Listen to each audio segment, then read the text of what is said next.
Hi, Dr. P here to talk about something that's probably obvious to many game players, but isn't obvious to everybody. And that is that not everyone plays to win. A lot of people do not. Rainer Knizia, who's published hundreds of games, says when playing a game, the object is to win, but it is the object, not the winning, that is important.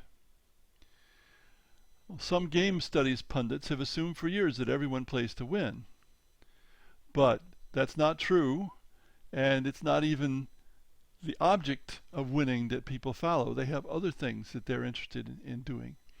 Stuart Wood's dissertation survey put paid to the notion that everyone plays to win once and for all, as so many people expressed goals other than to win, and that dissertation is now available as a book from McFarland Publishing. There's so many possibilities when you play a game. Winning is only one of them.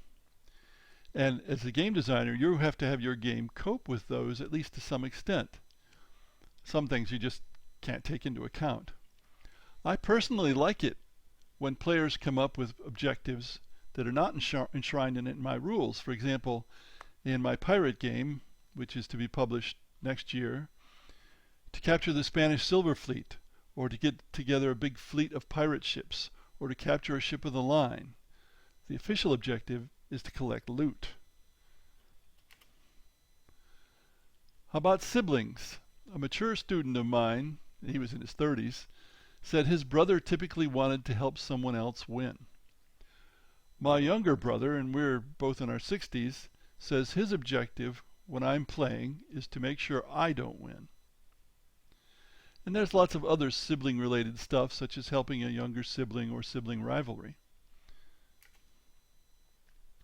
There are people who are non-competitors, even when they're playing a competitive game, even if it's a parallel competition. They actually want other players to score more points or succeed. There's a story of someone playing Ticket to Ride on a European server online, and he blocked the route for someone else and was taken to task for it, as though, again, the game was a co-op game, a cooperative game, rather than a competitive game. And many people like to treat most, if not all, games as cooperative games, even when they're not intended to be. Then there are lots of miscellaneous motives. I've known players who just wanted to kill things. They didn't worry about winning, they just wanted to kill things. Or players who just wanted to cause chaos.